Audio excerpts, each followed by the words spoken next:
Hello, I am Dominic Ventresco, and this is assignment number 1 for EDSP 423, the fundamentals of collaboration. In the first part of our assignment, we are going to go over the collaborative consultation. Within this section, we are going to review the problem-solving process, the interactive process of collaboration, and the guiding principles to successful collaboration. But first off, I want to say that for the problem-solving process, these steps are often not followed very strictly because each situation creates their own specific sequences in which the professionals need to follow. So these steps are more of a guideline that the professionals can follow, but don't necessarily have to go in this specific order. First, we're going to go over the problem-solving process. This process is a series of 6 steps that act as a guideline for professionals to follow during consultation. The first phase is the entry phase. This is the physical and the psychological beginning of the interactions between the parties. This is also where trust and respect is initially established. The second step is the problem identification. This is establishing a goal for the interactions, and which all the parties will work towards every time they meet. And once these goals are established, the next step will come up as planning. And during planning, all the parties will discuss the certain process they need to do in order to reach those goals that they created in the previous step. Once this process is determined, then intervention comes in. This is where all the parties execute the plans that they made in order to reach their goals that they made in the beginning. Once the intervention is complete, then evaluation comes in. During the evaluation stage, this is where all the parties determine whether or not the intervention was successful and if the goals were reached. Once the evaluation is completed, then the exit phase comes in. This is where the consulting relationship among the parties comes to an end. Next, we're going to go over the interactive process. To make collaboration more interactive, we must be an energizer.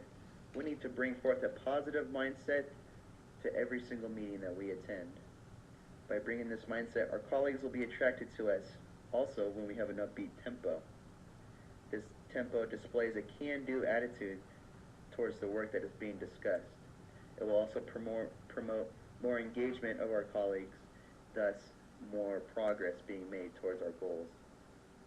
Along with being an energizer, we must show respect and acknowledge others' efforts. This will show the rest of the team that you value them and that you are listening to all options, considering all the possibilities that are being presented. It will also create a friendly and productive working environment that the whole team will benefit from. However, in some cases, there can be disagreements among the team, but we should not take these disagreements personally. By not taking them personally, it will lower our stress and our anxiety within the meetings, thus lowering our ability to respond in anger. We must develop a respectful, cooperative relationship with parents. Our parents are a very vital part of our team because they are the experts of their child. We always need to make accommodations for the parents, whether it be scheduling or language translations. This will show that we are eager to have them with us and that they are a very valuable part of our team. Also, we need to ensure a safe and healthy learning environment. This will benefit the entire team because it will allow for more engagement and better discussion. And along with this, we must advance our own learning so that the collaboration can be more interesting and engaging in the future meetings with the team. Next, we're going to go over the guiding principles of success. The very first thing that every single team needs to do is to determine who is in charge of what at the very beginning. When everyone knows what they are to do, then progress will begin at an earlier stage. Once these responsibilities are given, everyone must stick to their tasks. Do not move on to a different task until we discuss what has been completed with the rest of the team. This allows for the whole team to be on the same page, as well as determine if anything needs to be repeated. We need to be open and honest. We need to share all of our data and all of our protocols that we find useful with the team members. We must feel respect and get respect. Showing respect not only for the people that we collaborate with, but for the work that we collaborate for. Our respect will determine the quality of our progress. We need to communicate, communicate, communicate. Constant communication is the key to make sure that the partnerships are going in the planned direction and the goals are being reached. We must seek advice from experienced educators. In order to overcome obstacles, we need to look to professionals who have experience in this type of research. We need to gain their insight and try everything that they recommend to us. And if the collaboration is successful, continue it. Stay in close contact with our other team members. If we keep up those respectful relationships, then when the time comes, we will have the same support team that we've worked with before. Next, we're going to move into the second portion of the assignment. This portion covers the interpersonal and intrapersonal dynamics of collaboration with supervisors. Within this portion, we will cover the stages of team development, individual roles and contributions, the description of interpersonal skills, and developing team relationships. To start, we'll go over the stages of team development. Professionals who are in the consultation process often use the triadic relationship. This relationship consists of three parties who do not have direct contact with each other. These parties include the consultant, which is the specialist or the special services provider, the consultee, which is the individual teacher or a parent, and then the client, which is the student.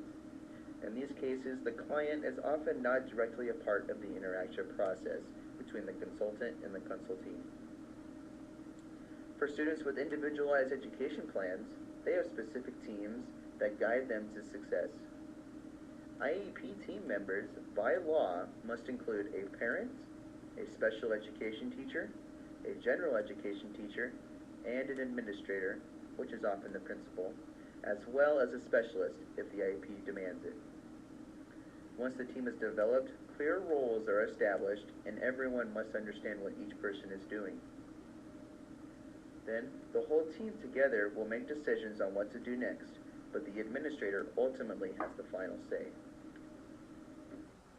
Next, we'll go over the individual roles, and we will start with administrators. Administrators often play two roles. They are either a colleague, where they are participating in the discussion and providing feedback, or they are supervisors, where they are evaluating the professional's performance during the collaboration. It is very important to be specific as to what role the administrator needs to play. And administrators act as the individual who has the final say on all decisions. Next, we have paraprofessionals. Paraprofessionals implement supplemental instruction to students with disabilities that have been assigned to them by a qualified professional. They engage in class-wide instruction monitoring as well as collect data on student performance.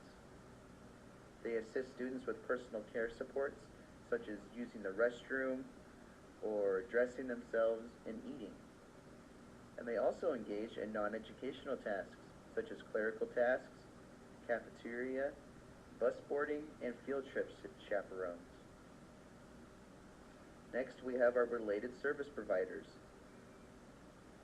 These providers provide specific supports determined by the IEP and make them educationally relevant. They provide supports that give students the ability to participate in typical school and class environments, and they also select adaptive equipment that allows for access and active participation. And along with that, the entire team has overlapping roles. These roles consist of participating in team meetings and offering ideas, ensuring that the student education support needs are fully being met, and applying differentiation and multi-level instruction so that students may be engaged that are at different levels. Finally, we will go over developing interpersonal skills and relationships.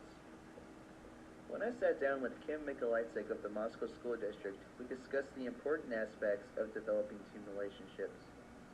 Trust is very important for successful collaboration, and in order to gain trust, we need to establish a routine meeting time to learn who we work with. Ways that we can meet with our colleagues may include maybe like McDonald Elementary. They have weekly meetings that include both special education teachers, school psychologists, the speech therapist, and the principal. Some schools may adjust the school day schedule so that there are formal times for grade level collaboration. And collaboration with colleagues can also be done at the professional development environments. Along with gaining trust, we must communicate openly and honestly to our teammates. We need to utilize team building activities to learn about our colleagues, as well as participate in informal activities such as Christmas parties, barbecues, and just get-togethers in the Teachers Lounge. We need to start off our relationships on a positive note. We need to show respect and appreciate all of our team members and their efforts that they are giving. We need to communicate frequently and always follow through. We need to share our resources with everybody, and we also need to seek clarification about expectations and responsibilities. When all of these are tied together, that is when we will have the most positive and productive team experiences.